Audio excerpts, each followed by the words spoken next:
Allahu Allahu Allahu Allah Allahu Allahu Allahu Allah Allahu Allahu.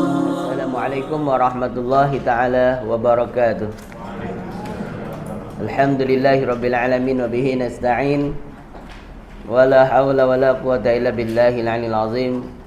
Allahumma salli wa sallim ala sayyidil mursalin wa ala alihi wa ashabihi ajma'in, amma ba'du. Kita sampai pada yang membatalkan akan syahadah.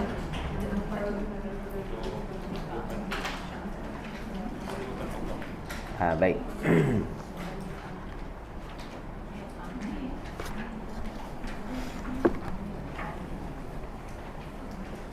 Qala musannif rahimallahu ta'ala wa nafa'ana bi'ulumihi wa barakatihi fid dharain amin.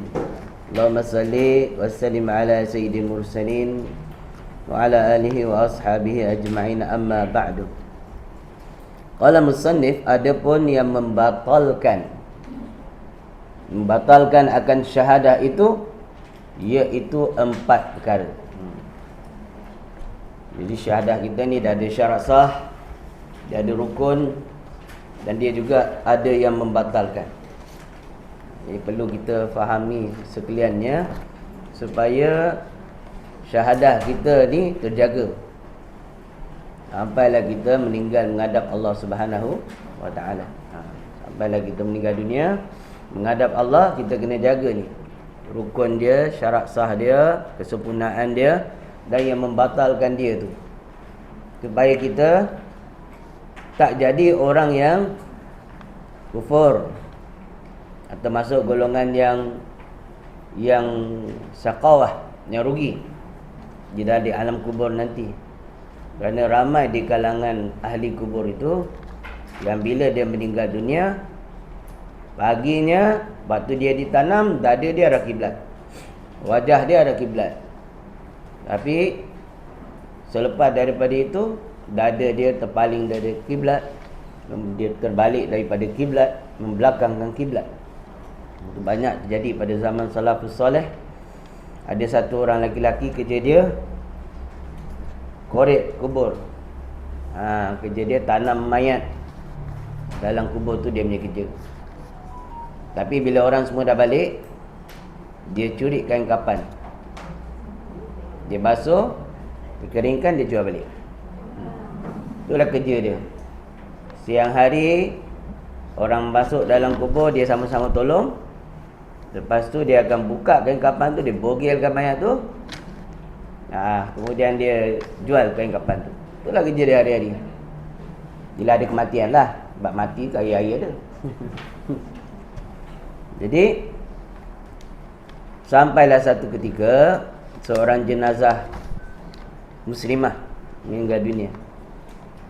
Jadi siang hari dia pun dah kira-kira, lepas ni orang dah balik, dia korek balik, dia nak angkat kain kapan tu.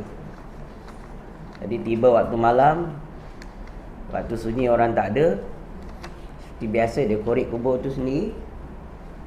Kemudian sampai pada mayat, dia nak tanggalkan pakaian mayat tu. Dia dah tanggal sedikit, mayat tu tegur dia. Kejut dia. Mayat tu kata, celaka engkau nak membiarkan aku dalam keadaan terbuka aurat menghadap Allah. Jadi dia heran, dia terkejut, dia nak lari. Tapi jenazah tu panggil dia, kapankan balik aku seperti biasa, dan tanamkan. Dia pun buat. Lepas tu dia macam orang kena badi mayat lah. Nak pergi tanam mayat pun takut. Sampailah satu ketika dia tak puas hati, dia tanya pada seorang soleh. Tanya satu orang ulama besar, orang soleh. Tanya dia, cerita dia. Dia ceritalah, tuan, saya ni gini. Sampailah cerita dia jumpa perempuan tu, dia nak bertobat. Jadi bila dia macam tu, kata dia, boleh tak saya bertobat kepada Allah dengan dosa yang dia buatlah selama ni, curi orang punya kapan, lepas tu mayat ni kapan, kemudian jualkan. Macam mana nak halal, macam mana nak settle. Dah diterangkan awak masih ada peluang untuk bertobat. Bertobat aja pada Allah, minta ampunnya daripada Allah. Kemudian dia kata, tapi saya heran lah, sepanjang saya gali kubur ni, semua mayat yang saya pagi ni saya tanam, bila malam saya korek balik, dia punya jenazah mesti terpaling daripada kiblat. Itu dia kata. Jadi apa sebab ni? Dia tanya pada ulama. Jadi ulama ni dia ahli kasyaf, yang Allah buka mata hati dia. Dia kata orang yang kau lihat jenazahnya terpaling daripada membelakangkan kiblat tu, ialah orang-orang yang berbuat syirik dalam kehidupan dia tanpa dia sedari. Maknanya tu zaman salafus salih, iaitu zaman mana? Zaman tabi'in. 300 tahun selepas kewafatan baginda Nabi sallallahu alaihi wasallam. Jadi dalam lingkungan itu, ulama yang hidup hebat-hebat, orang ni dapat hidayah pun ketika zaman itu. Maknanya zaman tu pun dah ada orang buat syirik. Apatah lagi zaman kita ni, lagi macam-macam syirik yang tak perasan. Sebab tu kita kena jaga ni. Yang membatalkan dia apa, rukun dia apa, syarat sah dia apa, kena jaga betul lah. Baik. Jadi perempuan yang dia korek tu ialah perempuan solehah, salah seorang daripada wali Allah yang meninggal dunia. Dah keadaan dia meninggal dunia tu, dia anak dara lagi, belum kahwin lagi. Anak dara senang jadi wali, kalau mak dara dah susah. Rabi'atul Adawiyah anak dara. Waktu Hasan Al-Basri nak nikah dengan dia, dia kata, kalau kau boleh jaminkan aku masuk syurga, aku kahwin dengan kau. Kan? Kita agaknya tu tak kahwin lah jawabnya. Tapi ada juga wali Allah di kalangan orang-orang yang telah bernikah, ada kan, tak ada ya. Wali ni baik lelaki ada, perempuan pun ada. Tak semestinya suami dia mesti wali baru dia wali, tak. Wali tu pilihan Allah. Orang-orang yang soleh, yang soleha, yang Allah naikkan makam dia, darjat dia, jadilah dia tu wali Allah. Sama ada dia sedar yang diri dia wali ataupun tidak. Kan, sebab wali tu ada wali yang dia tak tahu dia pun wali. Ada yang wali bulan Rejab saja, macam bulan ni. Sekarang Rejab lagi kan? Dah ada apa Muharram dah. Kalau Rejab dia ada wali Rejab, Rajbiyun, ada 40 orang. Di kalangan orang biasa Allah lantik dia jadi wali bulan Rejab je. Lepas je bulan Rejab habis, hilanglah tahap wali dia. Dia jadi orang biasa, orang soleh je. Ada panggil wali Rajbiyun. Setiap tahun 40 orang, orang lain-lain. Jadi bulan Rejab, bulan beramal ibadah. Bulan Allah kata dia kan. Amal ibadat, Allah angkatkan darjat dia. Bila Allah angkat darjat dia jadi wali, doa apa pun Allah terima. Doa apa pun Allah terima. Doa lah banyak-banyak bulan tu kan. Baik, habis. Qala musannifu rahimahullah ta'ala. Yang pertama daripada 4 perkara yang membatalkan syahadah ni, menduakan Allah, mensyirikkan Allah. Kita dah baca ni. Mensyirikkan Allah tu dengan makna sama ada melalui perkataan atau perbuatan ataupun i'tikad. Dia tak ada niat pun nak kata patung tu Tuhan, tapi perbuatan dia tunduk ke di hadapan patung kuil tu kerana hormat tunduk dia tu, batal iman. Sebab tu orang Islam dia tak boleh merasmikan kuil walaupun dia pemimpin. Dia pemimpin Islam, walaupun masyarakat ni majmuk, haram bagi orang Islam, pemimpin Islam tu meraihkan atau merasmikan kuil ataupun gereja ataupun tempat-tempat ibadat yang lain daripada Allah. Tak boleh. Kenapa tak boleh ni? Sebab itu mereka buat tempat-tempat mensyirikkan Allah, beribadah, menyembah selain daripada Allah, itu syirik. Jadi meredai kesyirikan itu adalah syirik, meredai kefasikan itu adalah fasik, meredai dengan dosa adalah dosa. Kena ingat tu. Jadi macam mana satu orang pemimpin negara bila dia dijemput oleh orang yang bukan Islam untuk datang ke tempat dia, hantarlah wakil dia, itulah wakil pada kalangan bangsa dia. Yang kau sibuk nak juga buat apa? Pergi hantar wakil di kalangan bangsa dia. Awak pergilah, ini bidang awak. Itu kerja dia. Dia tak boleh, di Islam dia tak boleh. Itu dia. Itu juga projek-projek, kontraktor dapat projek, government bagi apa? Buat kuil. Peruntukan untuk rumah ibadat orang bukan Islam. Orang Islam langsung tak boleh ambil. Ambil bukannya haram, rezekinya haram. Tak ada duk bolak dari aku buat pagar je, tak kira pagar ke jalan ke, janji untuk tujuan kuil lah. Tujuan mensyirikkan Allah lah, hukum ni haram. Jaga kontraktor, jaga Apa nak sibuk ambil tu, banyak lagi ada banner masjid, ada benda jembatan, ada sibuk. Bagilah orang dia pergi. Kita payahlah kita ambil. Dah rezeki ni jangan tolak, bukan rezeki tu, ujian iman tu. Banyak pula tu 8 juta contohlah. Nak lepas sayang ni, aku Alibaba kan. Sama juga haram tu dia. Apa yang berkait dengan dia tak boleh. Itu juga yang berkait dengan arak tak boleh juga. Iklan ke buat bangunan arak ke, kilang arak ke. Kita kontraktor yang punya kilang arak bukan kita. Tapi kita dah tahu dah buat tu untuk kilang arak, kedai arak. Haram juga pun. Menjaga baik. Qala musannifu rahimallahu ta'ala. Baik, syirik menduakan Allah tadi. Kalau macam orang yang kerja jadi kerjaan Ya. atau orang bank, kalau dia menuliskan permohonan, dia tahu benda itu mungkin barang apa dia menggunakan. Bagus soalan Manager bank, kerja dia meluluskan loan. Kerja dia ialah meluluskan loan. Bila cukup syarat, luluslah loan tu. Maka harus bagi dia menjalankan tugas dia dengan syarat tak payah apa, jangan berniat untuk pembinaan benda-benda macam tu. Itu urusan dia. Kita bagi loan pada dia, bukan pada kuil. So dia nak buat apa dekat duit tu, dia punya pasal. Sama juga hukum dia, kita berniaga. Kita orang Islam, niaga. Satu orang kafir datang, dia beli barang dekat kita pakai wang judi. Ikan beko 4 digitnya. Ataupun pergi kasino, dia menang loteri ke apa, dia beli duit tu dekat kita. Hukum duit kita tu halal. Orang kafir, di mana ada halal haram? Dia akan beli barang dekat orang Islam melalui duit yang haram. Hukum dia halal. Kita duit, kita meniaga barang kita, barang halal. Itu dah sama hukumnya. Tak sama dengan kita pergi, kita ingin, kita nak buat. Itu beza hukum dia. Best. Boleh ya? InsyaAllah. Qala musannifu rahimahullah ta'ala.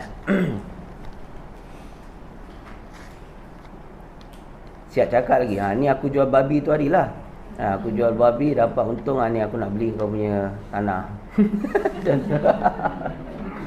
Boleh je, tak ada had. Dia jadi halal dekat kita. Dekat dia memang haram. Dekat kita jadi halal sebab barang yang kita jual tu halal. Cara dia bayar tak ada kena-mena dengan kita. Kita luluskan permohonan dia. Permohonan tu memang dia nak bina katakan kuih. Itu kita meluluskan loan dia. Tak ada masalah. Yang tak bolehnya kalau dia institusi kuil. Institusi kuil tu buat permohonan. Kalau dia direct, yang ni kita kena cakap dengan bos lah. Bos, yang ni kena bagi, ni kawan saya ni tak acong ni untuk uruskan. Saya minta maaf lah, tak boleh. Asal tak boleh awak kerja dengan saya? Sini prinsip Islam, you cannot do that. Saya kena tegas lah. You tak nak, you berhenti lah. Tak apa, I berhenti kerana iman. Allah bagi yang lain tak? Tapi susah nak pegang tu tau. Angkat dia gaji dah 20,000, nak berhenti, dok lah teman, serban pun hilang. Jadi Allah akan uji kita melalui harta benda kita. Iman kita tu, kita takkan dikatakan orang beriman selagi tak diuji. Jadi ujian yang datang tu, keimanan tu kadang-kadang daripada anak pinak, daripada ahli keluarga, kadang-kadang daripada harta benda, kekayaan, harta benda, gaji, pendapatan. Kadang-kadang daripada sudut keimanan, seperti apa, datangnya perhiasan-perhiasan dunia yang susah nak dielak. Perempuan bagi laki-laki, laki-laki bagi perempuan. Ya, perempuan datang hilang iman dia.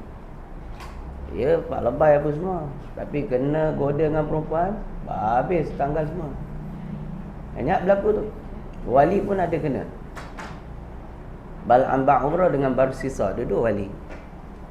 Habis dengan perempuan je. Walaupun title dia wali.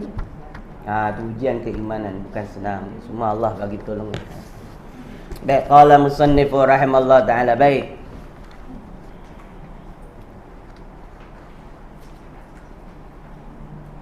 Dan keduanya daripada 4 bab perkara yang membatalkan iman atau syahadah seseorang, syak hatinya akan Allah. Ni jaga ni. Benda syak ni ialah bisikan syaitan. Dia panggil khawatir syayatin. Dia memang selalu bisik dalam hati manusia ni supaya dia datang keraguan dengan Allah. Kadang-kadang dia datangkan keraguan tu dengan nikmat-nikmat Allah yang Allah kurnia. Rezeki. Kenapa aku sembahyang, jaga apa semua, tapi susah hidup aku. Jaga. Kat situ dia masukkan jarum. Jadi hati seseorang tu jangan ada syak. Bukan syak je, zon pun tak boleh. Dalam bab usuluddin, dalam bab iman, tak boleh zanni. Fiqah boleh. Zanni tu apa? Percaya. Yang mana kepercayaan tak sampai 100% dipanggil zon. Aku 90% percaya, 80% percaya, itu semua zanni. 99% pun kira zanni, belum yakin. Jadi tahap itu batal iman. Percaya tak Allah yang bagi kau rezeki? Ya? Yakin? Yakin? Bila yakin, dia tidak ada alasan, tak ada bolak-balik hati dia. Bulat, aku yakin Allah yang bagi rezeki. Kalau yakin Allah yang bagi rezeki, kamu jangan takut dengan bos kamu yang menyuruh kamu buat jahat, kamu tak buat. Maknanya kamu jangan buat. Contoh, bos arahkan, hari ni awak pergi ke sana, awak kerja dengan saya, awak pergi tangkap 2 orang. Contoh polis, ada polis ini. Kan ditangkap dia kan. Polis, dia punya kerja dia sami'na wa ta'na. Dia dengar, dia mesti taat orang atas dia cakap. Kat sini uji iman dia. Contoh dari awak hari ni, awak punya kerja dengan saya. Dia memang dia bos, dia salah guna kuasa. Awak pergi tangkap ustaz tu, pasal ustaz ni banyak sangat bank kita. Contoh lah. Kan? Saya cakap je. Jadi dia kata, okey ustaz, okey bos, no problem. Dia jalankan tugas. Tangkap tu bukan jalan yang hak nama dia. Jadi hukumnya haram. Jadi sebagai seorang yang beriman, dia yakin yang rezeki dia Allah yang kurniakan, bukan bos dia. Maka dia kata, bos tak boleh. Dia tak ada salah apa bos. Kita tak boleh buat macam ni, kita kena ikut prosedur. Contohlah kan? Kita dengan undang-undang, kita adalah pengamal undang-undang, kita kena ikut undang-undang. Kau nak ajar aku pula, aku potong gaji ke tak ada, aku pergi hantar kat Sabah. Kan, contoh kan.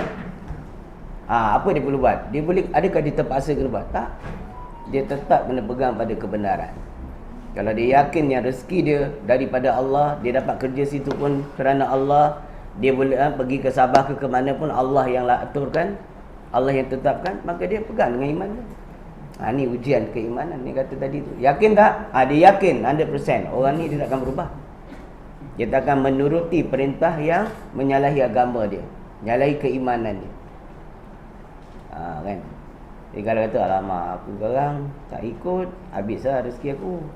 Maknanya dah ada keraguan, syak dalam hati dia tentang rezeki yang Allah kurniakan. Ini lah yang dipanggil zanni tadi.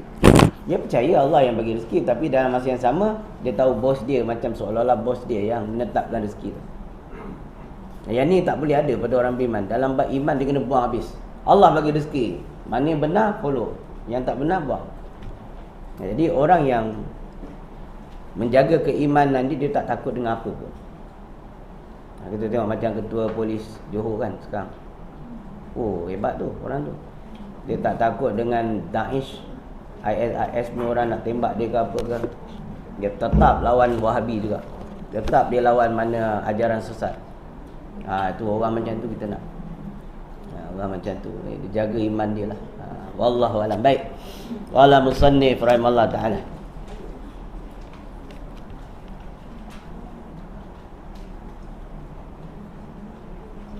Dan yang ketiganya, menyangkal dirinya daripada dijadikan Allah. Ni seperti etikot golongan yang tidak beragama. Golongan ni menyangka dunia ni, alam ni jadi dengan sendiri. Ni golongan apa? Ateis. Umpamanya dia menyangkakan diri ni Allah yang jadikan, Tuhan jadikan. Dia kata mak dengan bapa aku lah jadikan aku, dia kata. Ni batal iman. Dan yang keempat, tiada diisbatkan zat Allah.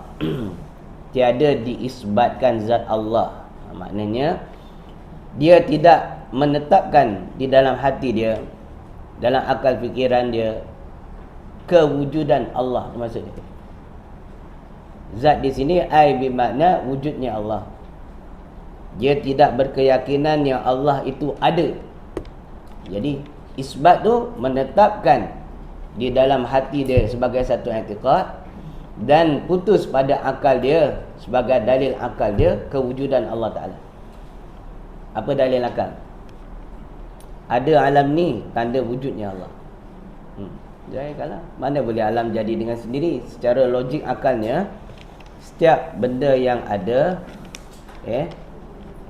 pasti ada yang menjadikan dia, kecuali Tuhan lah. Ada tahi lembu, tentu ada lembu kat situ. Itu ibarat lah. Contoh paling mudah, contoh golongan Badui, dia cakap macam tu. Tak mungkin tahi lembu tu jadi dengan sendiri, mesti ada lembu kat situ. Ada alam, tentu ada yang jadikan alam. Dia kan macam tu. Baik. Qala musannif rahimallahu ta'ala, demikianlah yang membatalkan akan syahadah.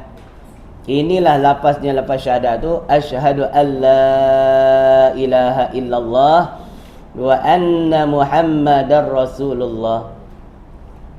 Jadi baca asyhadu an la tu kita baca panjang.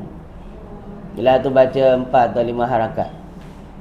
Ila yang tu 2 harakat je. Jadi kalau orang azan, lafaz la yang pertama panjang. Ilalah tu 2 harakat je, dia mak asli. Jadi tak ada masalah pun kalau dia panjang pun batal ke? Tak batal pun, tapi panggil, kalau daripada sudut tajwid dia panggil lahan. Dia baca la ilaha illallah. Sebut dalam kitab Kashful Ghaibiyah. Dia kata barang siapa yang mematkan bacaan kalimah la tu. Mematkan makna baca dengan 4 harakat, 5 harakat. Dia baca la, dipanjangkan dia. Dia bawa zikir la ilaha illallah, nescaya keluar daripada suara lapas dia tu dijadikan oleh Allah seekor burung yang berwarna hijau. Burung tu, lapas la ilaha illallah tadi tu yang ada mat tu, jadi burung yang akan terbang melintasi langit pertama sampai langit ketujuh, sampai masuk ke dia ke alam malakut a'la, lalu dia terbang sampai ke arash. Lama mana dia terbang wallahu alam. Kelajuan cahaya. Dia akan tawaf di keliling arash. Ini makhluk yang paling besar ni, arash ni. Arash ni dia punya besar tak dapat dibanding. Malaikat Jibril adalah ketua para malaikat, sangat besar.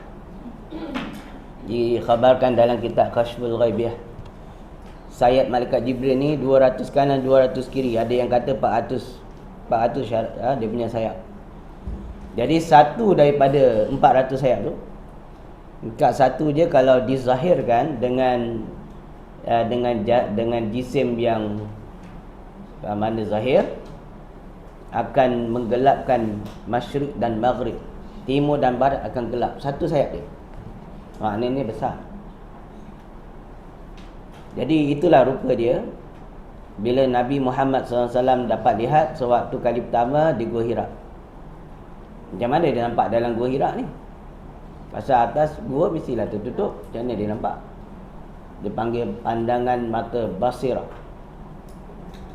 Mata basirah bukan mata zahir. Tapi maksud di sini bila Allah buka tu, bagaimana cara Allah buka tu? Walaupun pandangan zahir tebus.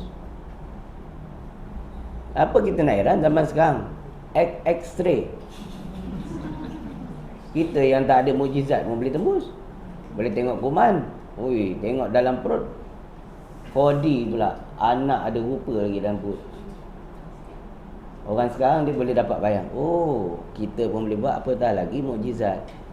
Kalau orang dulu dia ada pelik sikit, dia main-mainkan Nabi. Mana boleh ni semua? Mustahil. Jadi kita tak mustahil ke. Zaman kita dah dibuktikan melalui sains, teknologi. Planet yang jauh pun boleh kita tengok, kan? Jadi Nabi diperlihatkan oleh Allah rupa malaikat Jibril yang sebenar. Ketika itu Nabi pingsan. Asal dia pingsan, haibah. Malaikat ni kejadian dia, rupa bentuk dia haibah. Jadi orang yang tengok dia gerun. Itu jiwa Nabi yang kuat tu, mengatasi 40 orang laki-laki tu, jiwa dia. Kalau kita agak qalu inna lillah, jalan terus. Dah tengok rupa dia yang sebenar tu, dahsyat. Maksudnya haibah dan dahsyat. Jin pun orang tengok lari lintang bukang lah. Setan, jin tu buruk pasal hodoh sangat. Buruk dan gerun juga. Ini malaikat lebih daripada itu lagi. Lebih lagi malaikat maut tu lagi dahsyat rupa dia. Melihat rupa dia pun azab. Jadi malaikat Jibril tadi tu, dia boleh menyerupai apa pun. Dia boleh menyerupai seperti manusia biasa. Dalam hadisnya riwayat Imam Syaikhan, bagaimana ada riwayat Imam Bukhari, bagaimana Nabi SAW menceritakan tentang Jibril.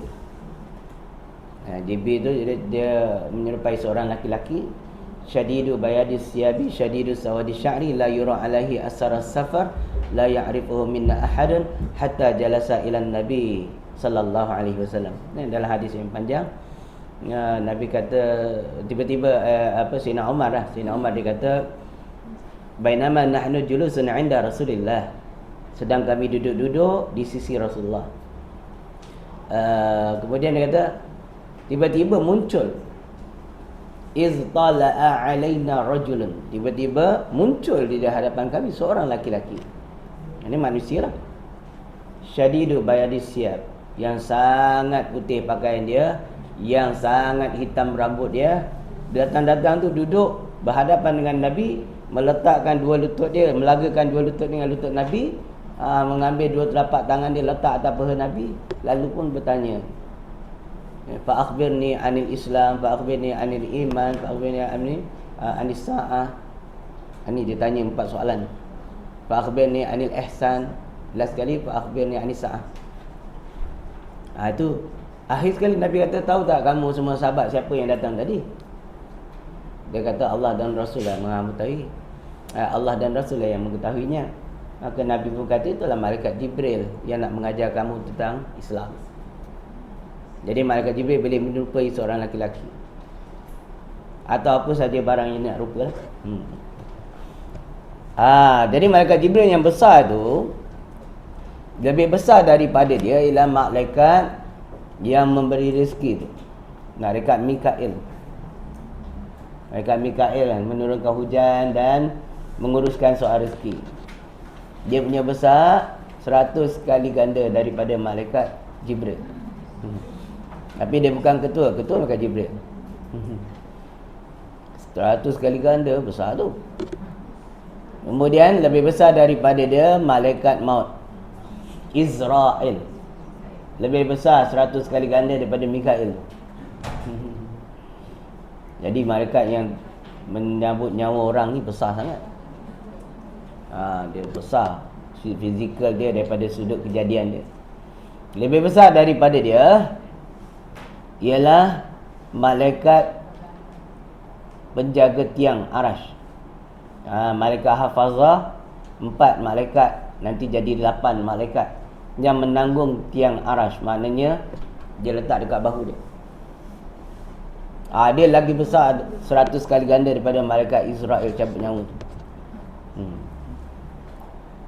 Lebih besar daripada dia, bukan, lebih besar pada dia malaikat yang tiup sangkakala. Malaikat apa? Israfil tu. 100 kali ganda. Lebih besar pada malaikat Israfil tu baru malaikat penanggung tiang arash. Jadi arash ni macam mana besar pula? Bila sahabat tanya, Nabi kata Al-Kursi tu, kursi dulu. Dia selepas Sidratul Muntaha, Nabi SAW melalui kursi. Dia dapat lihat makhluk yang nama Al-Kursi tu. Ayatul Kursi tu tentang kursi lah. Kata Allah Ta'ala, wasi'a kursiyuhus samawati wal ard. Dan keluasan kursi itu meliputi 7 petala langit dan bumi. Besar dia. Ana kata 7 petala langit ni dah besar dah. Langit pertama besar, kedua lagi besar pada tu, sampai langit ke-7. Semua tu kalau dibandingkan dengan Al-Kursi, kata Nabi, bila sahabat tanya, seumpama setitik air pada jarum yang jatuh ke dalam lautan. Laut itu Al-Kursi. Setitik air daripada jarum tu ialah dunia dan isi-isi dia, 7 petala langit bumi semua. Yang makhluk yang nama Al-Kursi ni sangat besar. Sebagian ulama kata dia adalah sejenis alam juga. Tapi sebagian yang kata Al-Kursi, dia ada 2 tiang juga. Macam ni kursi ada 4 tiang. Itu tapi bagaimana rupa dia sangat indah. Wallahu alam. Kemudian lebih besar daripada itu, kata Nabi bila sahabat tanya, ialah makhluk yang paling besar itu arash. Arshil azim. Dibandingkan dengan Al-Kursi itu, Al-Kursi itu ibarat setitik air pada jarum tadi tu. Dibandingkan dengan seluas lautan di dunia. Berapa besarnya makhluk yang nama Al-Kursi itu. Jadi makhluk inilah diterbang yang Allah perintahkan burung yang daripada kalimah la ilaha illallah yang kita sebut tu, dia mengelilingi arah sampai yaumil qiyamah. Berapa banyak dia keliling wallahu alam dengan kelajuan cahaya tu. Satu ketika malaikat Jibril alaihissalam pernah cuba mengelilingi arash dengan sepenuh kekuatan dan kelajuan cahaya dia. Dia super cahaya malaikat Jibril ni. Super cahaya tau. Infrared, infraungu tu kita panggil super cahaya jugalah. Sampai boleh menembusi buat pembedahan lah. Tajam tak tajam lah dia. Itu dunia. Tak boleh banding dengan malaikat. Lebih laju, lebih halus daripada itu. Kelajuan cahaya dia boleh sampai kat bumi dalam masa berapa second. Dia keluar je, sampai cahaya. Siap rasa panas bahang dia sekali. Tak boleh banding dengan nur. Cahaya matahari tadi tu kuat. Tak boleh banding dengan kelajuan cahaya malaikat. Jadi dia cuba mengelilingi arash. Maka dia terbanglah 100,000 tahun lama dia. Dengan kelajuan tu 100,000 tahun. Maka dia hanya sampai suku daripada mengelilingi arash tu. Suku. Masya Allah. Belum malaikat Jibril pernah terbang dekat dalam syurga Firdaus 100,000 tahun juga. Dia tak sampai habis keseluruhan besarnya, syurga Firdaus tu. Setengah saja daripada dia terbang tu, setengah saja. Jadi arash ini, syurga Firdaus duduk kat mana? Di bawah arash. Syurga Firdaus duduk di bawah arash. Dia 8 tingkatan syurga tu berada di bawah naungan arash. Subhanallah, ya. Ini hebat. Padahal Allah bagikan dunia ni tak boleh banding dengan syurga yang paling kecil. Tak ada bandingan. Dengan jannatul ma'wa tak ada bandingan. Bahkan ada satu orang laki-laki yang terakhir di kalangan umat Nabi Muhammad SAW, yang Nabi ceritakan dia akan masuk syurga juga. Sebab dia ada iman sebesar zarah. Maka Allah keluarkan dia daripada neraka. Bukan neraka jahanam. Neraka jahanam tempat orang yang khalidina fiha abadah, orang kafir. Orang Islam dia tak duduk dalam neraka jahanam tu. Neraka jahanam ni untuk orang-orang kafir, orang-orang munafik, itu tempatnya. Orang fasik, orang Islam yang berdosa dengan Allah, dia duduk neraka yang lain, mungkin neraka jahim, neraka sakar sebab tak sembahyang, beginilah. Jadi dalam neraka tu, last kali di kalangan umat Nabi Muhammad SAW ni, seorang lelaki dia keluar. Allah berkenan bagi dia syurga 10 kali ganda besar daripada dunia. 10 kali ganda besar pada dunia. Dia pun tak percaya, sehingga dia tak percaya, benar ke? Padahal dia orang yang jahat, orang yang itu, tapi Allah balas dia dengan 10 kali ganda daripada dunia. Besar dia. Dunia besar tak? Kita dapat memerintah dunia, hebat lah. Raja dunia. 10 kali ganda. Bahkan Allah beri lebih daripada itu, apabila dia syukur. Setiap kali dia bersyukur, Allah tambah lagi nikmat dia. Bertambahlah nikmat dia tak putus-putus sampai bila-bila. Dan kelebihan dia. Wallahu a'lam bisawab. Cerita ni pula dah balik ke 11.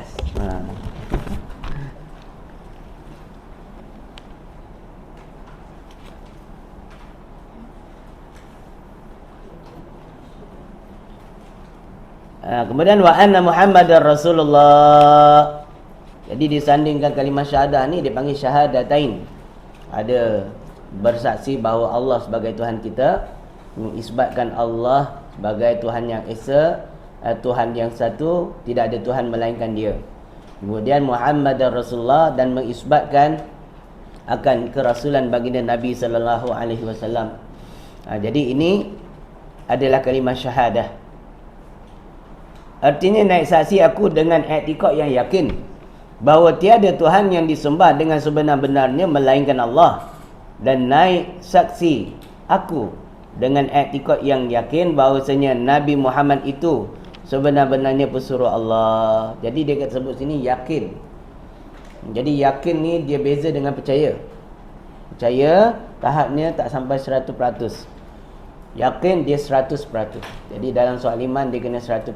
Tak boleh ada keraguan walaupun sedikit. Baik. Demikian yang dinamakan syahadah. Faidatun, ni satu faedah pada menyatakan kelebihan syahadah, iaitu la ilaha illallah Muhammadun Rasulullah. Baik, kadang-kadang kita dengar Muhammadar, kadang-kadang Muhammadun, kadang Muhammadun, kadang Muhammadar. Mana satu ni? Kan? Dia bila kita sebut dengan lafaz asyhadu an tu, kalimah an. Dan kalimah an tu dia panggil amil nawasib. Dia menasabkan akhir kalimah isim. Itu kerja, salah satu kerja dia. Jadi Muhammad adalah kalimah isim dalam bahasa Arab. Dia asalnya Muhammadun. Dia boleh jadi Muhammadan, boleh jadi Muhammadin. Kalau amil sebelum dia panggil amil jar. Seperti harfu jarin, huruf jar. Maka dia akan berbaris bawah. Contohnya minal Muhammadin. Kalimah min tu dia panggil harfu jarin. Jadi Muhammadin majrurun, dia jadi majrur. Jar majrur, dia kena baris bawah. Jadi Muhammadin, jadi minal Muhammadin. Min Muhammadin, bukan minan. Min Muhammadin. Itu dia. Kalau minal dia jadi satu baris. Minal Muhammadi, sebab ada alif lam. Dia panggil idhafat, mudhaf mudhafun ilaih. Jadi Kalau sebelum dia ada kalimah an, asyhadu an la, ada asyhadu anna wa anna, kalimah anna Muhammadan. Jadi dia baca Muhammadan, bukan Muhammadun. Tapi kalau tak ada kalimah itu, dia jadi Muhammadun. Dia jadi khabar mubtada. Jadi apa? Muhammadun. Muhammadur Rasulullah. Kan ada Muhammadur. Macam tu. Jadi tak siapa boleh dia bagi bawa ke atas ke kiri kanan ke, makna dia sama. Habis. Wallahu alam, faedah sampai situlah tuan. Nak masuk faedah ribat lain. Jadi nak kupas sikit dalam masalah syahadah. Kalimah asyhadu, orang panggil aku naik saksi ataupun aku bersaksi. Maksud dia apa? Maknanya asyhadu tu ialah iqrar. Iqrar dengan lidah, tasdik dengan hati. Itu makna asyhadu. Bila seorang sebut asyhadu, aku bersaksi, maksudnya dia ikrar dengan lidah dia. Apa yang dia ikrarkan? Keesaan, kewujudan Allah. Kemudian tasdik fi qalbi, dia benarkan dalam hati dia. Apa yang dia benarkan? Iaitu satu pengisbatan. Dia mengisbatkan akan kewujudan Allah. Itu dia. Yang inilah lafaz asyhadu tu diperlukan ketika seseorang nak masuk pada Islam. Orang kafir nak masuk Islam, dia kena lafaz ni, asyhadu. Dan kena terang kat dia apa makna asyhadu tu, dan apa rukun dia, apa syarat sah dia. Dia tak memada kalau kita sudah mengucap saja tanpa kita beri pengajaran tentang apa lafaz tu. Nanti seperti burung kakak tua lah, cakap je tapi tak faham apa makna dia. Nak dia tu faham makna. Sebab tu kadang bila lafaz kita lafaz Arab, kita lafaz Melayu lagi. Aku naik saksi, dia pun ikutlah, bahawa tiada Tuhan yang berhak disembah melainkan Allah satu. Dan aku bersaksi bahawa Nabi Muhammad SAW tu sebagai pesuruh Allah. Yang tu supaya dia tahqiq apa dia faham apa yang disebut. Wallahu a'lam bisawab. Jadi kalimah lam alif, dulu saya dah kata lam alif tu kalimah la. La tu panggil kalimah nafiyah, nafi. Illallah, Allah tu lafaz isbat. La ilaha nafi, illallah isbat. Jadi nafi, apa yang kita nak nafikan, saya dah kata dah, menafikan akan wujudnya satu Tuhan seumpama Allah. Satu lagi Tuhan seumpama Allah. Yang tu kita nafikan. Yang mempunyai sifat kamalat, yang mempunyai wahdaniyat, yang mempunyai segala sifat-sifat kesempurnaan. Yang ini kita nafikan kewujudan dia selain Allah.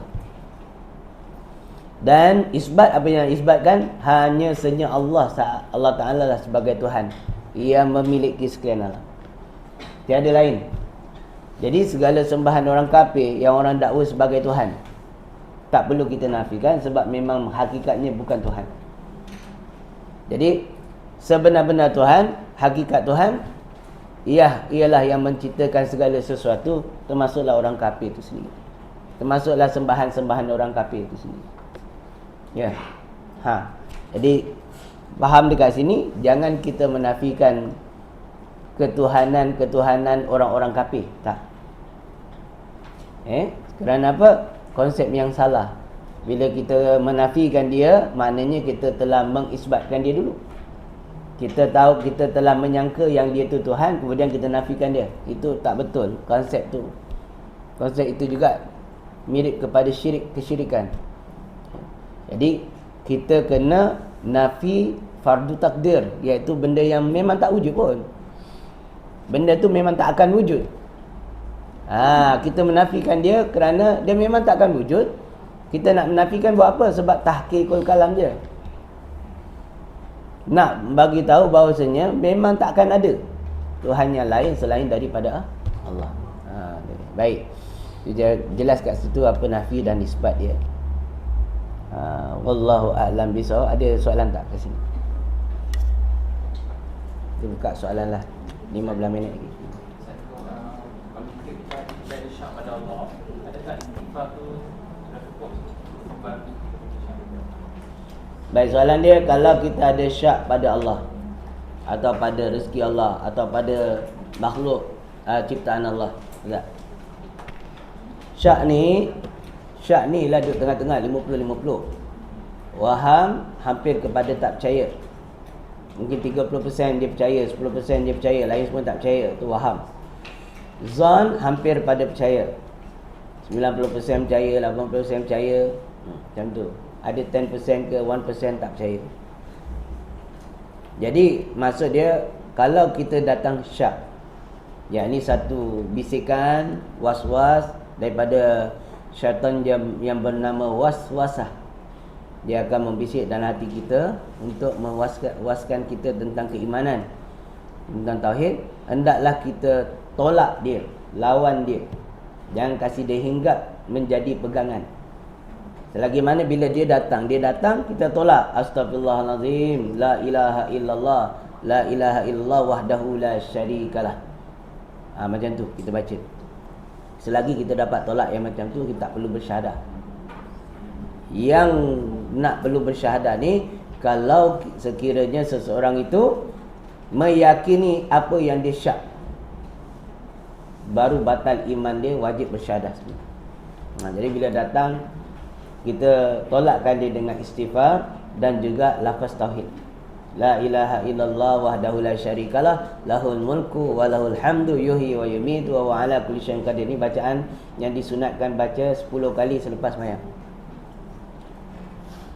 Lepas sembahyang fardu, baca dia 10 kali nak memantapkan iman. Jadi golongan Wahabi tak suka kita baca benda ni. Kenapa dia bid'ah, dia kata sesat. Kenapa dia nak cakap macam tu? Fahaman Wahabi ni sendiri direka oleh orientalis barat, oleh kerajaan Britain dan Perancis ketika itu, yang memerangi kerajaan Uthmaniyah. Itu asal usul dia. Lalu orang yang sangat tepat untuk bawa ajaran ni tak lain tak bukan Muhammad bin Abdul Wahab, yang bekerjasama dengan Rockridge, bekerjasama dengan satu orang pemuda ataupun intelijen British ketika itu, Mr. Harper, tak silap saya nama dia lah. Jadi dia lah, hasil daripada dia ni lah dikembangkan ajaran Wahabi ni, yang menyebabkan orang tak suka berwirid lepas sembahyang, anti maulud Nabi, anti bacaan Yasin malam Jumaat, anti ni semua supaya umat Islam jauh daripada keimanan, jauh daripada kesupian, jauh daripada Allah. Bila orang tak zikir, orang jauh daripada Allah. Orang yang dekat pada Allah, orang yang sentiasa berzikir, menyebut nama Allah. Alladzina yadhkuruna Allah. Orang yang beriman tu kata Allah, senantiasa menyebut yadhkuruna Allah, menyebut nama Allah, ataupun mengingati Allah situ. Juga dalam ayat yang lain, dia kata apa? Ya ayyuhalladzina yadhkuruna Allaha dzikran katsira. Wahai orang yang beriman, hendaknya kamu ingat akan Allah Taala dengan ingatan yang sebanyak-banyaknya. Ataupun yadhkuru tu kata menyebut. Menyebut makna memuji Allah, menyebut Allah, lafaz Allah dengan sebanyak-banyaknya Allah suruh. Itu orang beriman. Jadi orang-orang kafir dah tahu iman seseorang itu akan bertambah, akan kuat apabila dia banyak menyebut nama Allah. Maka dia cipta satu ajaran yang anti kepada zikir lepas sembahyang, berdoa lepas sembahyang, yang mana ada hubungan kerohanian supaya memantapkan iman seseorang, yang ini dia putuskan. Jadi ajaran Wahabi itu diterapkan sangat berjaya lah terhadap umat Islam. Jadi waktu itu Muhammad bin Abdul Wahab pemimpin tentera kerajaan Bani Saud ni, tentera Saud, untuk merampas kuasa kerajaan Islam Uthmaniyah yang berada di Mekah dan Madinah. Dia punya ibu negeri dia waktu itu di Turki. Jadi apa berlaku? Serangan demi serangan yang dibuat oleh Muhammad bin Abdul Wahab dan pengikut-pengikut dia dari kalangan orang Badui, iaitu Bani Saud, menyerang kerajaan Islam Mekah dan Madinah, membunuh berapa ramai orang ulama, 6,000 orang ulama. Yang mati tak kurang 6,000 orang tu mati. Kemudian yang mati lain yang ditanam hidup-hidup ada, yang perempuannya ada bayi dalam perut pun ditanam hidup-hidup, dan pada pasir pun ada. Bunuh sebab tak nak ikut fahaman dia. Akhirnya berjayalah dia rampas. Kali kedua dia berjaya rampas Arab Saudi. Mekah dan Madinah. Lalu dia binalah kerajaan Bani Sa'ud sampailah sekarang. Itulah mana sejarah malang umat Islam. Tapi sebelum tu pun umat Islam pernah kuasa pemerintahan Mekah dan Madinah di tangan Fatimiyah, iaitu golongan Syiah. Banyak ratus tahun tu. Tak silap saya 400 tahun. Kemudian sekarang ni sampai sekarang, yang sekarang pula Wahhabiyah. Keadaan Bani Sa'ud. Sebab tu dia orang ni pelik kan. Kubur Nabi diratakan, kubur Sayyidina Khatidah diratakan, katanya tak nak syirik. Tapi tengok sekarang ni dekat Arab Saudi, konsep Arab semua boleh dah. Kekufuran yang dia buat tu boleh. Ni benda yang nak mendekatkan dengan Nabi, sejarah-sejarah tentang perjuangan Islam semua dia buang. Itulah dia. Dia menyediakan sekarang ni kedatangan Dajjal pula. Jadi tak syak lagi, inilah golongan yang Nabi sebut dalam hadisnya, golongan yang akan menyambut kedatangan Dajjal. Dan siapkan istana Dajjal pun. Tinggal kita ni perasan tak perasan. Wallahu a'lam bishawab. Ada soalan? Jazbah dan fana, adakah mungkin masuk lain? Apa tu? Jazbah dan fana. Dan yang kedua, adakah seorang tahu yang dia pernah jazbah dan fana, ataupun orang lain yang akan melihat dia? Bismillah. Minum dulu. Soalan dia keras.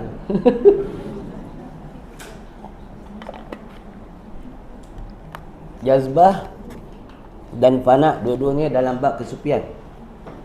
Dalam pengajian ilmu tasawuf ada dua peringkat. Satu tasawuf fardu ain, yang kita tasawuf akhlaki.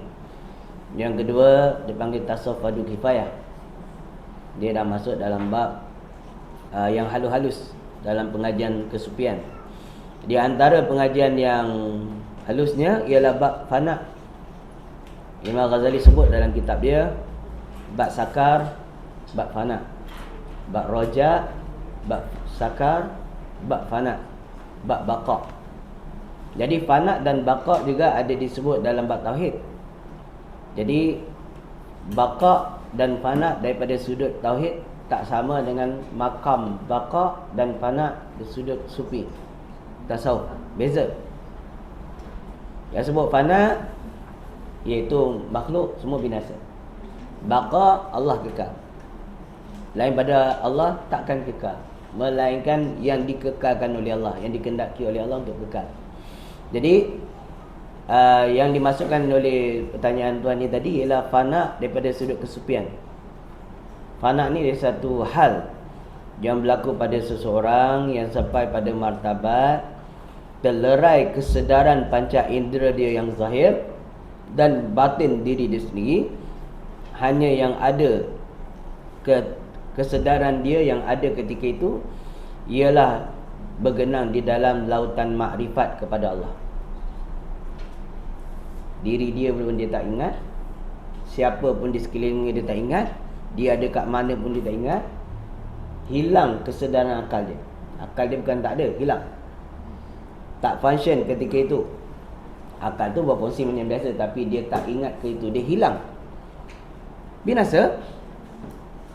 Yang ada ketika itu hanya Allah. Kebesaran Allah, kehebatan Allah, keagungan Allah. Dia masuk dalam lautan mengenal Allah. Mengenal Allah tak ada hingganya. Tak ada satu orang yang boleh kenal Allah hakikat mengenal, tak ada. Maka sebab itu saban masa saban hari orang yang fana tadi itu dia senantiasa bertambah keimanan, bertambah keasyikan, bertambah makrifat dia, pengenalan dia, tahap mengenal dia dengan Allah tadi. Dia kenal Allah dengan Allah, dia panggil fana billah. Dia panggil apa? Al-arif billah, orang yang mengenal Allah dengan Allah. Jadi ini satu hal, keadaan yang berlaku pada orang-orang yang telah melazimi diri dia untuk muraqabah pada Allah. Baik. Yang kedua panggil jazbah. Jazbah ni satu kedapatan rasa yang Allah anugerahkan kepada seorang hamba yang sedang beribadah kepada Allah. Maka dia masuk satu hal, keadaan yang mana yang ketika itu dia sedang merasakan diri dia duduk pada martabat ihsan. Seolah-olah dia rasa ni, sama ada dia rasa seolah-olah Allah sedang memandang dia ketika itu. Itu tahap kedua, tahap rendah. Ataupun dia dapat melihat Tuhan. Macam mana melihat tu? La kaifiyat tu. Tak ada kaifiat. Itulah yang disebut oleh malaikat Jibril, yang ditanyakan oleh malaikat Jibril kepada Nabi SAW dengan katanya fa akhbirni anil ihsan. Malaikat Jibril tanya pada Nabi, apa tu ihsan? Faqala Nabi SAW, maka Nabi pun menjawab, an ta'budallah ka'annaka tarahu. Engkau menyembah Allah seolah-olah engkau dapat lihat Allah. Itu yang pertama. Fa in lam takun tarahu, jika sekiranya engkau tak boleh buat, nak hadirkan hati seolah-olah melihat Allah, bukan Allah kat depan. Yang berpihak depan, belakang, kiri itu makhluk. Melihat, ketika kata melihat ni, melihat dengan tak ada kaifiat. Tak boleh itu, memang tak boleh difikir-fikirkan pun. Nak buat-buat pun tak boleh, melainkan seorang yang dapat jazbah tadi. Kemudian fa illam takun tarahu fa innahu yaraka, maka hadirkan dalam hatimu Allah sedang memerhatikan kau, melihat kau. Satu perasaan yang Allah senantiasa sedang melihat dia. Yang ni kena diusahakan. Jadi orang yang masuk ke alam jazbah tu, sama ada dia dapat salah satu pada dua ni, ataupun ketika itu dia terus Allah bagi dia satu hadirkan dalam hati dia warid, yang mana warid ni akan menyebabkan dia hilang kesedaran pada semua, masuk dia makam fana atau makam baqa. Jadi jazbah ni selalu orang-orang yang duduknya tahapnya bawah, tiba-tiba hasil tiba-tiba Allah rezekikan dia daripada martabat serendah-rendah orang, iaitu nafsu ammarah, diangkat dia pergi nafsu mutmainnah ke, radiyah ke, mardiyah ke, kamil. Jadi dia orang yang majzub. Jadi majzub ni dia shortcut, Allah pilih. Dia tak sama dengan ahli salik yang jalan bawah ni. Dia jalan tingkat 1, tingkat 2, tingkat 3 sampai tingkat 4.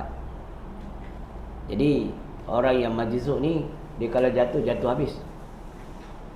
Dia tak lalu tangga-tangga perjalanan martabat seseorang hamba. Ini ada. Kita ni semua kena tahu kita ni duduk mana sebenarnya. Nak kena kenal diri kita ni kat mana. Orang peding kan cerita buat ni. Kena tahu kita sendiri sebenarnya boleh tahu yang kita ni amarah ke, lawamah ke, mulhamah ke, mutmainnah ke, radiyah ke, mardiyah ke, kamil. Sebab semuanya ada sifat yang telah diterangkan oleh para ulama. Ambil dari Quran, bukan suka-suka. Lawam amarah tu pada Al-Quran. Allah bersumpah dengan nafsu lawamah, kata la ammaratu bisu, kata Allah Taala dalam Quran kan. Bermula amarah tu sangat jahat. Wallahu a'lam. Ya, gitu. Soalan ibu ni, Nabi dah tengok Allah tak? Bagus saya suka soalan. Satu ketika Nabi Musa AS, dia nak sangat lihat Allah. Lalu Allah perintah dia untuk lihat kepada gunung. Lihat pada gunung. Jika gunung tu boleh stay, maka engkau dapat lihatlah Allah. Kalau Allah pun tajallikan nur pada gunung. Bukan jasad Allah pergi ke gunung. Allah tak ada jasad, yang ada jasad tu makhluk. Jadi Allah dia bukan berbentuk betul. Bukan Allah. Tapi jadi Allah masuk tajallikan nur, mana Allah datangkan nur, melihatkan nur. Dia letakkan nur pada sebuah gunung. Maka gunung tu hancur, tak mampu untuk menampung nur yang Allah tajallikan tu. Nak bagi tahu makhluk takkan mampu melihat Allah dalam keadaan zahir di bumi. Gitu. Jadi Nabi Musa pun pingsan. Kerana haibahnya peristiwa itu, dahsyatnya kejadian itu, Nabi Musa pingsan, tak sempat lihat Allah Ta'ala pada alam nyata, tak sempat. Jadi lalu dia pun bertobat selepas itu.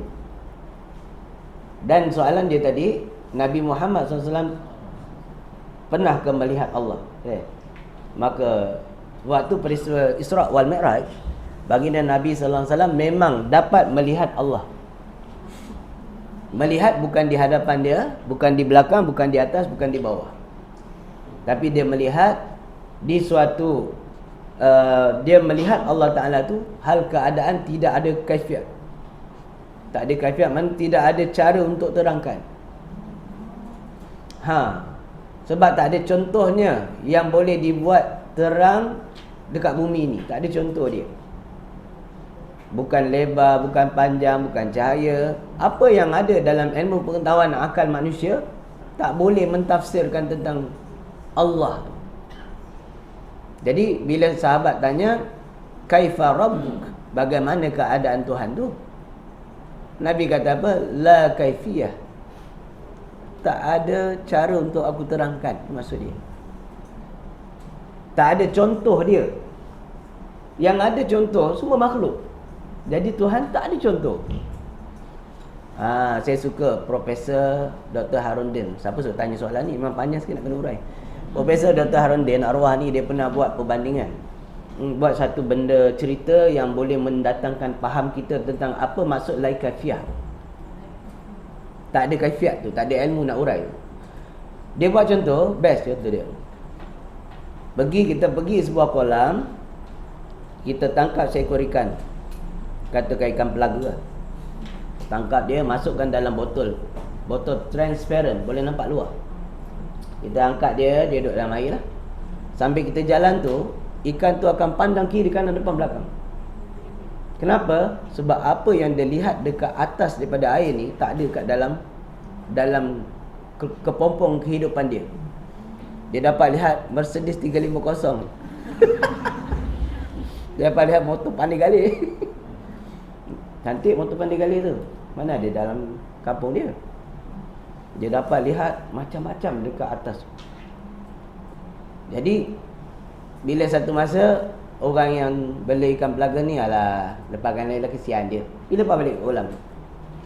Dia pergi tempat dia yang sama, dia cerita kat kawan-kawanan dia. Kau tahu dekat atas sana ada pandai gali. Orang kata, macam mana rupa dia? Tahulah nak explain. Tak ada contohnya.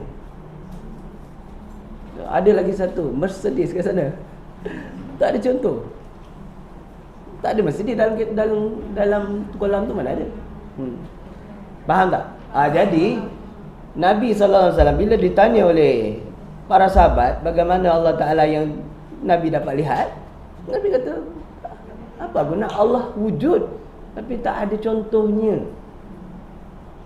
Faham tak maksud? Ilmu kita tak sampai nak kaji. Yang ada pada kita semua makhluk. Yang ada pada pengetahuan, kotak pemikiran kita semua makhluk.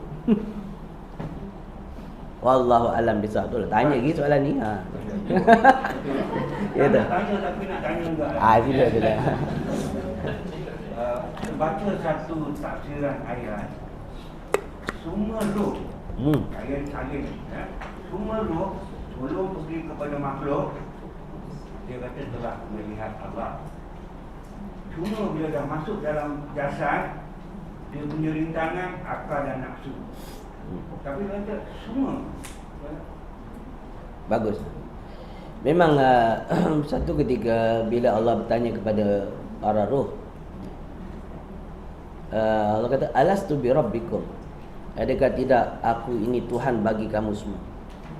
Maka sekalian roh tu, kulir roh, berkata oleh sekalian roh yang ada, bala wa syahidna, bahkan, bala tu maknanya kan bala, ba lam alif ya nida, bala bahkan kami menyaksikan. Wa syahidna tu yang kita asyhadu tadi tu. Nak ingatkan balik apa yang kita dah ucap di hadapan Allah. Baik, bila kamu semua dah menyaksikan aku sebagai Tuhan kamu, aku nak uji kamu. Maka Allah hantar setiap roh yang tadi tu ke dalam jasad. Jasad kita lah. Ini jasad kita, bukan kita. Kita mana? Kita roh tu tadi. Dia panggil hati sanubari tu, kita. Abang tanya lagi. Jadi mana kita? Ni kepala kita, ni jasad kita. So jasad kita hancur lebur. Kullu nafsin dha'iqatul maut. Setiap yang bernyawa pasti akan mati. So jasad dia bernyawa, nyawa tu kita. Jasad tu akan mati, hancur. Kita tak mati. Sampai bila-bila pun tak mati. Sampai kita dimasukkan dalam syurga tak mati. Sampai orang kafir tu dimasukkan dalam neraka pun tak mati orang kafir. Sampai bila-bila lah.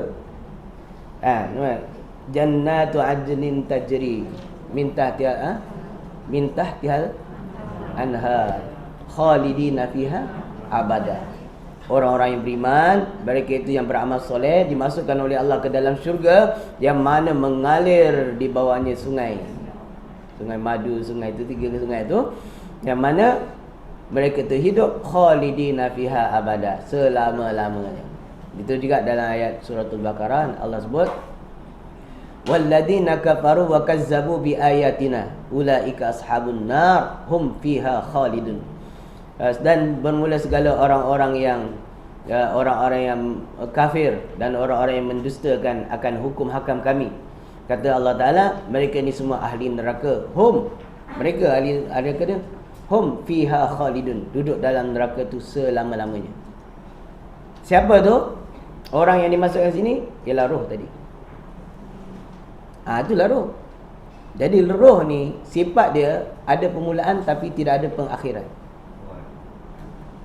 Makhluk yang Allah jadikan. Roh ni makhluk, ya. Dia dihidupkan tapi takkan ada kematian. Dikekalkan sampai bila-bila-bila. Ya. Jadi kita pernah melihat dan mengakui dan menyaksikan Allah sebagai Rabb kita.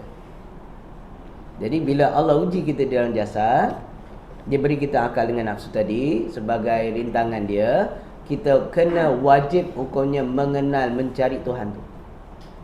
Mengenal semula Tuhan yang kita saksi.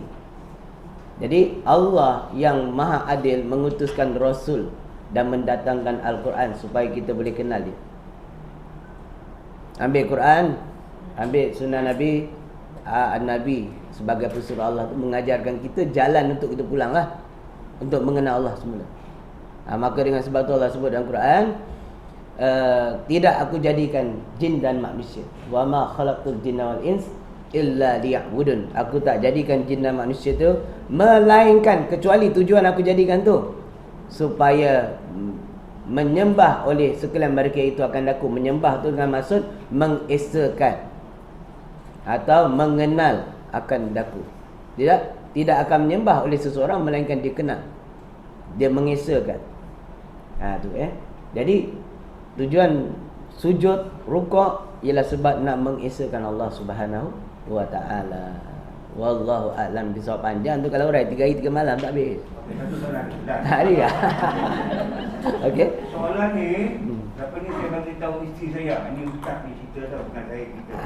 Kejap ni. Kita lebih kata ni kawan isteri saya dalam ni. Okey. Bukan ni. Bawa ke satu kubur.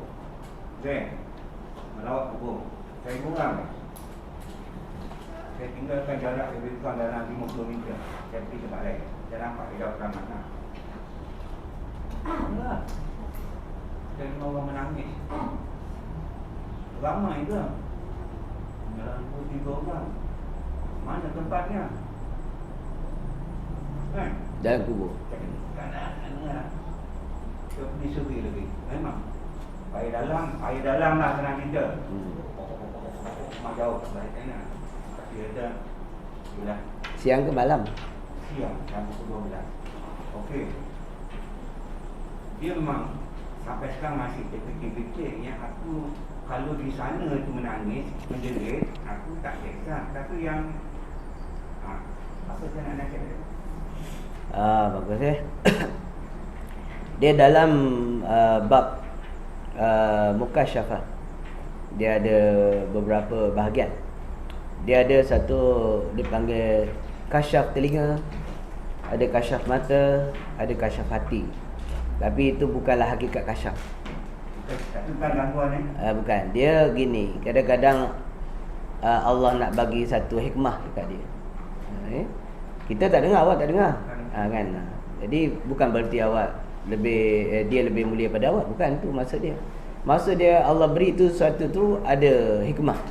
Jadi hikmah tu mungkin untuk orang rumah tu untuk memikirkan bagaimana mungkin tangisan ini daripada orang-orang yang kurang amal dia, suatu hidup dia dan sebagainya, akan mendatangkan keinsafan dalam diri dia untuk beramal ibadah. Satu kebaikan untuk dia. Dan kita yang dengar boleh ambil pengajaran lah, ambil ibrah lah daripada apa yang berlaku tu. Jadi sebenarnya Nabi SAW sendiri pernah juga satu ketika, itu mukjizat dia lah. Kalau Nabi panggil mukjizat. Jadi dia dengar ada ahli kubur yang sedang diseksa oleh Allah Ta'ala. Kerana apa dia tu diseksa? Kerana ambil wuduk, tumitnya tak kena. Salah satu orang yang mengambil wuduk tapi tak sempurna wuduk dia. Itu salah satu daripada sebab dia. Maka Nabi SAW berdoa untuk ahli kubur tu dan memacatkan akan pelepah tamar. Sehingga Nabi kata mudah-mudahan dia diringankan azab selagi mana pelepah tamar tu masih baru, masih segar.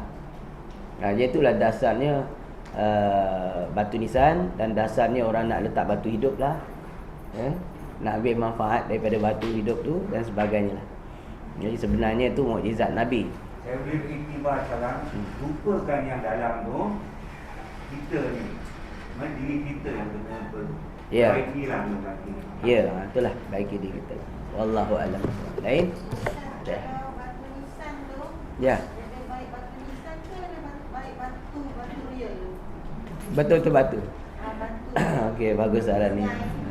Ada orang kata batu sungai bagus sebab dia sentiasa berzikir pada Allah. So, batu yang buatan tak berzikir lah. Ingat, semua makhluk Allah selain jin dan manusia senantiasa bertasbih kepada Allah.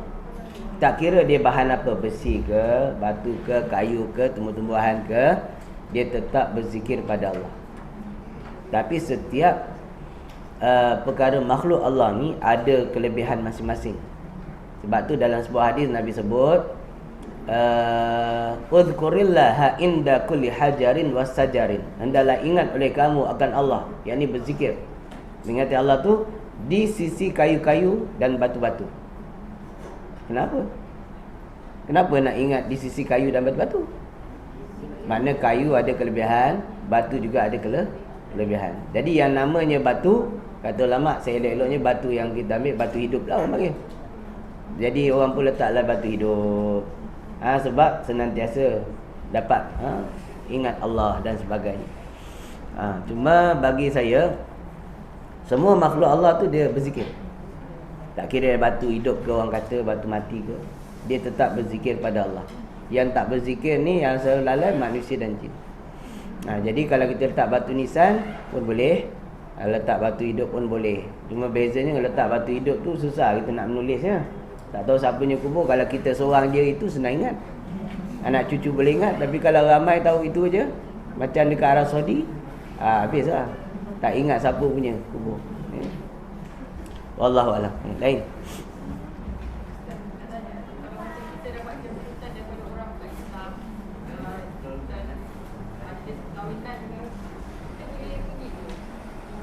Kawan kita, kawan ke, saudara ke yang bukan Islam, dia buat majlis perkahwinan, harus bagi dan harus makan jika sekiranya tidak ada perkara yang haram di dalam. Contohnya kalau majlis perkahwinan India, dia kadang dia takkan hidang babi, tak ada kot. Dia hidang kuih lodeh. Dia hidang nasi, kari ikan lah. Kari ayam kita takut dia tak sembelih. Kalau dia tahu dia suruh kita yang sembelih, lagi senang. Kan? Boleh je, tak ada masalah. Dia hari perayaan yang tidak ada unsur agama, hari perkahwinan yang bukan hari unsur keagamaan boleh.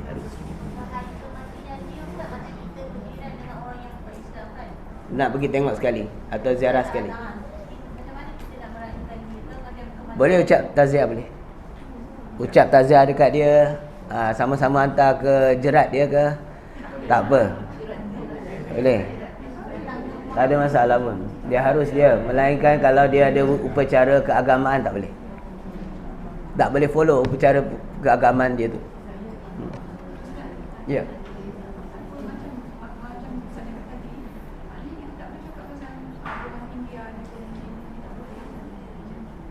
Tak boleh cakap apa?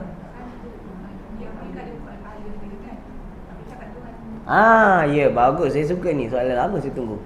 Ya.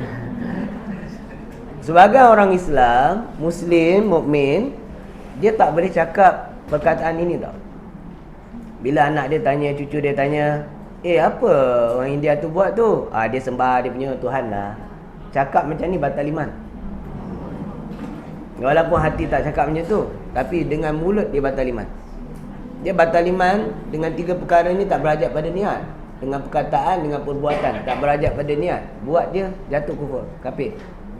Jadi dia tak boleh kata dia tengah sembah Tuhan dia lah. Tak boleh. Sebab Tuhan dia ialah Allah. Tapi orang dulu-dulu pandai. Cucu dia tanya, dia buat apa tu sembah-sembah? Dia sembah datuk dia lah. Datuk boleh? Sebab datuk bukan Tuhan.